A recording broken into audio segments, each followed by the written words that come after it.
You know, in this business, you learn a thing or two about tough times and tough people. But let me tell you, Heartache, that's a different kind of tough. You might think a guy like me with a life like mine, I'd just tough it out, right? Well, it ain't that simple.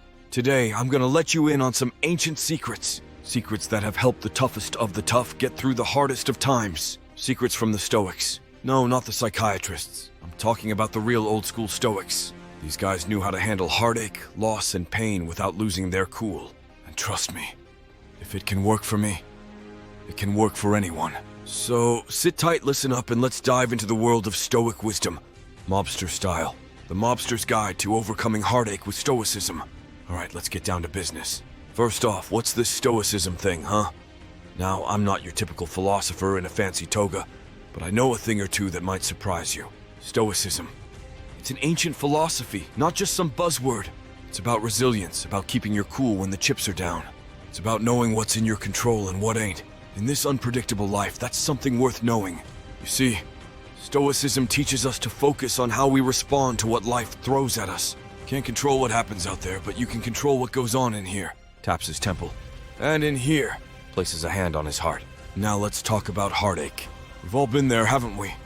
The sleepless nights. The pain that seems like it'll never end. Me? I've had my share.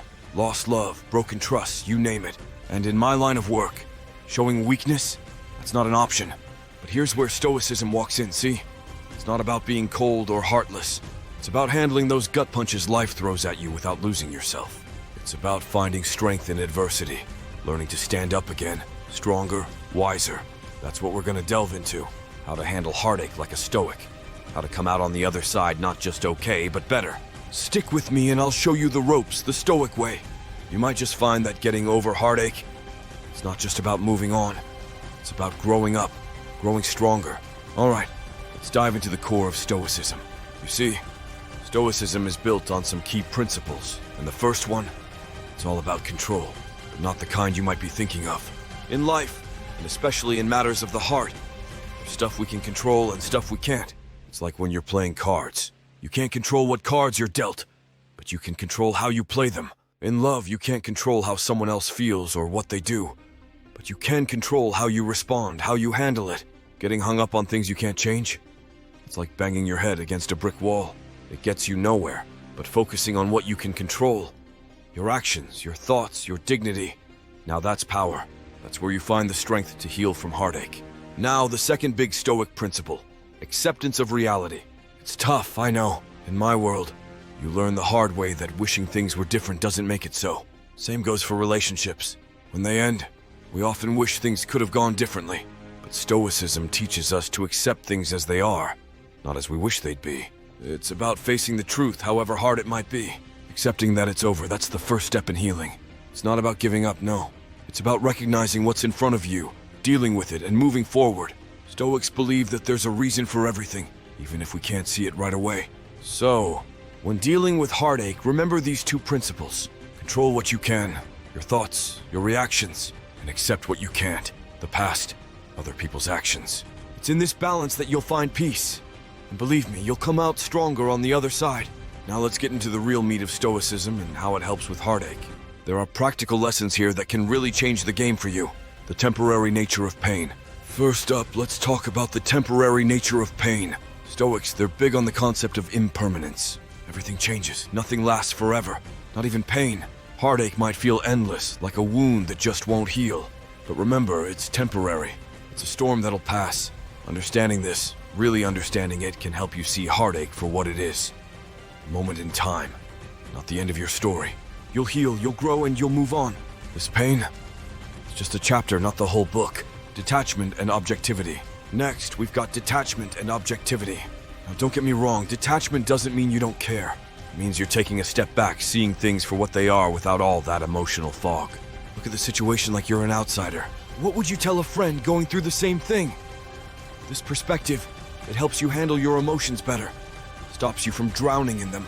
Reflecting on personal virtues. Now let's talk about reflecting on personal virtues.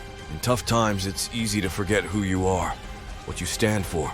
Stoicism teaches us to look inward, to remember our strengths and virtues. Think about what makes you you. Your courage, your kindness, whatever your virtues are. Focusing on these rather than what you've lost, builds a foundation of self-worth that no heartache can shake. The role of negative visualization. Finally, let's touch on negative visualization. It might sound gloomy, but it's actually a powerful tool. Imagine life without your loved one, even before the loss. It prepares you emotionally for what might come, makes you appreciate the now, and it toughens you up for any future heartaches. It's like training for the worst while hoping for the best. It doesn't mean you expect bad things to happen, but if they do, you're not caught off guard. You're ready. These Stoic lessons, they're more than just words. They're tools for life, especially when you're walking through the shadows of heartache. Embrace them, practice them, and watch how they transform your pain into strength, into wisdom. Alright, we've talked philosophy, now let's get into some real exercises. Some practical stuff you can do every day. These are Stoic practices that'll help you process that heartache and come out stronger. Journaling and self-reflection. First up, journaling and self-reflection. I know, it doesn't sound very Mobster-like, but trust me, it works. Get yourself a notebook. Start writing down your thoughts, your feelings, your struggles, and your victories. This isn't just about dumping your feelings. It's about reflecting, understanding yourself better. Track your emotional progress. Write about the tough stuff, sure, but also write about what you're grateful for, what you've learned. Over time, you'll see how far you've come. Mindfulness and meditation. Next, mindfulness and meditation. Again, might not seem like my kind of thing, but you'd be surprised. It's about being present, not letting your mind get hijacked by past hurts or future worries. Take a few minutes each day, sit quietly, focus on your breathing. Let your thoughts come and go.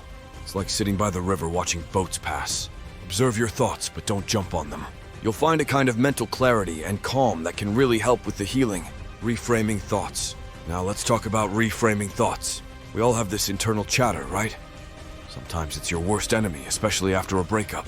The trick is to catch those negative thoughts and flip them around. And instead of saying, "I'll never get over this," say, "This is tough, but I'm tougher." Turn, "Why did this happen to me?" into, "What can I learn from this?" It's about shifting from a victim mindset to one of growth and learning. It ain't easy, but it's powerful. Incorporate these exercises into your daily routine. Journaling, mindfulness, reframing thoughts. They might seem simple, but they're potent tools in the Stoic arsenal. They'll help you navigate heartache with a clearer mind and a stronger heart. Now let's talk about moving forward. It's the final piece of the puzzle, the light at the end of the tunnel. You've learned the principles, you've got the tools. It's time to step out of the shadows of heartache and into a new beginning. Finding meaning in suffering. Finding meaning in suffering, that's a big one in Stoicism. It's not just about getting through the pain, it's about growing from it. Every heartache, every setback, it's a chance to learn, to develop, to become stronger and wiser. Think about what this heartache has taught you. About yourself, about relationships, about life. Maybe you discovered inner strengths you didn't know you had. Or maybe you learned what you truly value in a partner. This isn't just empty suffering, it's a forge, and you're the steel being tempered and strengthened. Building resilience. All these Stoic practices we talked about, they're not just for dealing with the current heartache. They're about building resilience for whatever comes next. Life's full of surprises, some good, some bad. But now you're better equipped to handle them. You've learned to control your reactions, to detach and see things objectively, to reflect on your virtues and to reframe your thoughts. That's not just overcoming heartache, that's building emotional armor. Next time life throws a curveball, you won't just dodge, you'll catch it and throw it right back. So here's to moving forward, to turning pain into power, heartache into wisdom. You've got the tools, the know-how, and now the resilience. The world's out there waiting for you, stronger, wiser, and ready for whatever comes your way. We started with understanding what Stoicism is all about. Resilience, emotional control, and focusing on what we can change. And we delved into the heart of the matter, learning how to differentiate between what's in our control and what ain't. We talked about the temporary nature of pain, about seeing things objectively, the power of self-reflection. We didn't just stop at understanding. We moved into action, journaling, mindfulness, reframing thoughts, tools not just for now but for life. And finally, we discussed moving forward, finding meaning in our suffering and building resilience for whatever life throws our way next. Final words of wisdom from the Mobster. Remember, the world, it's tough. It'll knock you down more times than you can count. But it's not about how hard you hit. It's about how hard you can get hit and keep moving forward. That's what winning looks like. That's what healing is. So take these lessons, these Stoic gems, and use them. Use them to heal, to grow, to conquer. Life's a tough opponent, but now you're tougher. You're not just surviving heartache. You're transforming it into strength, into wisdom. Remember, the best revenge is not to be like your enemy. The best revenge is to be unlike you were before. Stronger, wiser, unbreakable. Thanks for joining us in this little sit-down. In what ways can Stoicism help you, or someone you know who is going through heartache? Let us know in the comments below. It's not every day you get insights from our side of the fence. If you found a bit of wisdom in our talk, do us a favor. Hit that like button. It helps us out. And if you want to be part of the family, make sure you subscribe. We've got more stories, more lessons from the streets. Trust me, you don't want to miss out. Stay sharp, stay smart, and remember, in our world and yours, it's all about making the right moves. Until next time.